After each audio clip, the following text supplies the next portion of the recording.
Hey, rushing your downswing, boy, is this a bad error. It can lead to so many destructive things in your golf swing. Of course, it makes it much harder to control the face, much harder to control the low point, much harder to get distance. All the effort that you're expending trying to rush that downswing and get the swing over with, probably actually making you hit the ball shorter too. So right after this, let's look at some keys into putting your swing dead on tempo. You get away and get out of the feeling of rushing the transition and rushing into the downswing. Well, stay tuned.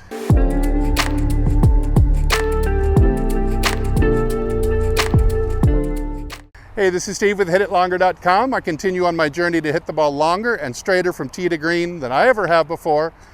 I would love to show you how to do it too. All right, I'd like to cover three main motions and feels. Now, it's hard to convey a feel, so I want you to try to imagine that you're copying what I'm doing.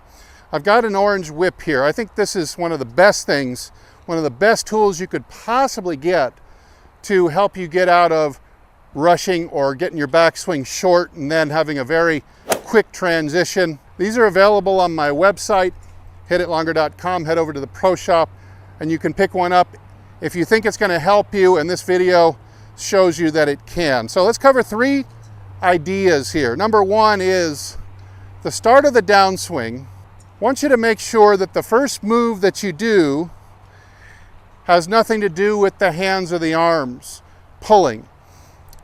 When your swing gets out of sync, if you start to swing too hard, or just you start swinging poorly and you feel like you're rushing and pulling the club down, I want you to go back to remembering that good motion starts at the center and works its way out to the wrists and finally into the club head. So let's make sure that we're starting with the right motion, which would be, and I'll just throw this down for a second. And don't worry, I'm going to show you this from a different angle so you can see it better. Here you can see I'm loaded up on my right side, my trail side, and my left foot has come relatively unweighted here compared to my right.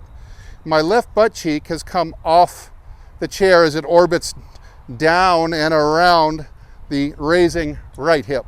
Now, if I can make sure that the first move I do, starting down, is a motion to move the center, I'm going to step down into my left heel and return the left butt cheek to the wall. If I can make sure that I get that motion started in the absence of any type of pulling action, but instead I get the sensation that I'm doing this stepping and returning move in the absence of any arm motion, but instead the sensation that I'm leaving the arms back at the top.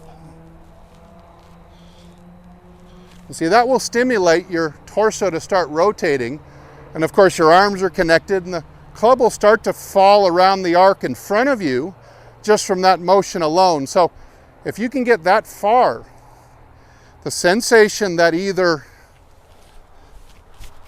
the arms are either relaxed, or even better, if you can get the sensation that this initial pivot move is causing a stretch.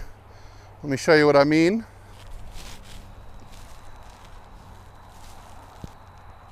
And see, I feel like my left arm, as I've wound it across my chest like this, it feels like it even gets deeper as it kind of stays in place while my pivot advances. Look at that. I feel like it gets pinned across my chest even deeper, simply because I've started with the right motion and I've let the hands and arms just kind of relax for a split second and just stay quiet, stay patient. It'll be their turn in a second. Now, another very simple tip that you can use to stop rushing the swing is just a simple waltz count. Now, I like to do it with the orange whip again. Watch as I count 1, 2, 3 like a waltz count. 1, 2, 3, 1, 2, 3, 1, 2, 3, 1, 2, 3. Now notice a couple things here. That I've got the motion of natural gravity and a pendulum. A pendulum a meter long will cycle at approximately 1 second each direction. And so you're looking for that timing. You can set up an app, you can set up a tempo, or just count 1, 2, 3, 1, 2, 3. And I would slow down the count a little bit if you tend to rush.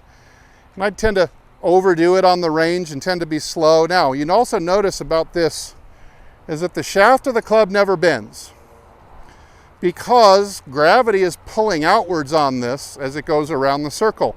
Gravity is always pulling harder than any forces that are pulling in. So you feel the head is heavy and the shaft is pulled taut. So if you can do a rhythmic 1, 2, 3 swing, so it'd be 1, 2, 3 to the backswing, 1 to the ball, and 2, 3 to the end. And you can swing this whippy shaft, super bendy shaft, and keep it dead straight without bending at all, then I promise you, you'll be on your way to not rushing your swing. So that would look something like this. And 1, 2, 3, 1, 2, 3.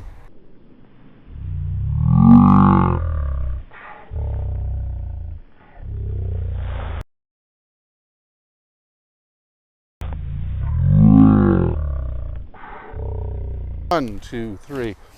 You notice here, well, I've stayed in a nice, slow, even rhythm.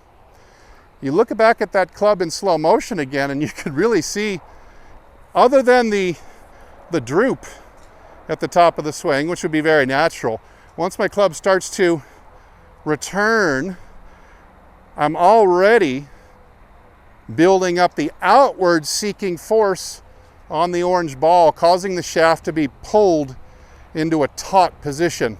So that's what you're going for. If you can really start this swing with the correct motion where you're not trying to start it with the hands, but making sure your hands just stay and arms just stay. Try to think of them as just staying zero, doing nothing is what a lot of people describe it as. Other people will describe the feeling as leaving their hands at the top. It's start with the pivot, and then you're going to get that club off to a really good start coming down. Now here's a down the line view of what I was just doing, so you can see what I'm doing with this thing. Going, loading up on my right foot. Now you can see how my left butt cheek has left the chair. So the first move we're talking about, while leaving the arms relaxed at the top, is just to step down on the left heel to the outside if you can, and return this butt cheek back again. Once you get that going, it really starts to get the carnival ride turning. You're going to see a lot of natural rotation to the trunk, which is going to help start the handle down on the correct path back into the ball again. Now, one more feel I'd like to try to convey from my pea brain into your brain is the sensation of the speed gradually building into a crescendo at the end, right at the ball. So a steady building, wait, patient, faster, fastest right at the ball. This is a sensation that you would like to drill over and over and over again, and then use it on the range. But I want to convince you here that you can attain a very high speed without trying to gas it from the very beginning. And that gassing it from the beginning makes you really tend to tense up the arms and hands and use them to pull down on the club. Now there might be technically some pulling of the arms downwards, but this is not the moment yet. You got to let it wait. So that sensation to a lot of people is the gradual, slow buildup of speed, crescending right at the ball. Now, I've got my radar out. Now this orange whip, this thing weighs, gosh, maybe 3 times the weight of a club. And remember, I'm not even going to use this natural rebounding action of the shaft, loading and unloading of the shaft in order to get my speed.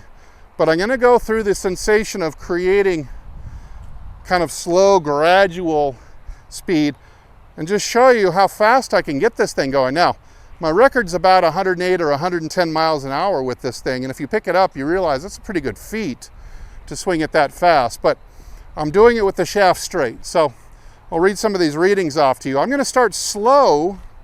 I would do this exercise 10 times, and I would build from the slowest I have to go in order to feel, and then I build it up, build it up, build it up until I'm starting to get towards 100 miles an hour. So straight shaft, let the speed build gradually, and feel whoom, crescendo at the bottom. Here we go. There's 76. So now we're going to same tempo, same unhurried tempo. I'm going to do everything in its proper order. That's what I love about this orange whip. It really trains you in sequence without rushing. Trains you to move the center first, get the body rotating, get the shoulders unwinding. Here we go, faster than 76 now. There's 83. 92.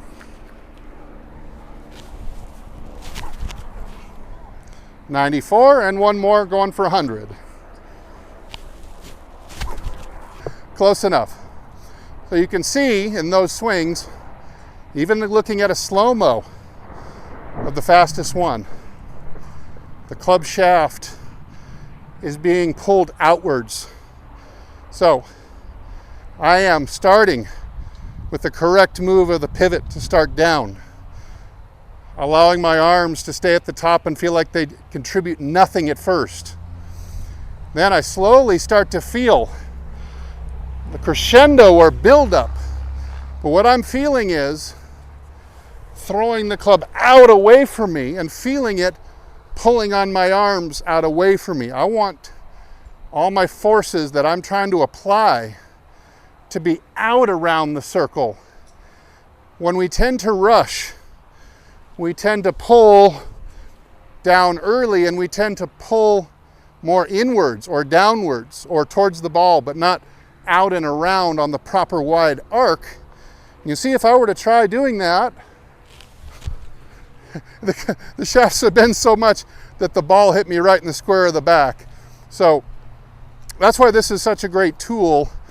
If you can program yourself to a little baby pause at the top to let this thing slowly gather without bending the shaft, that's why I think it's such a great tool.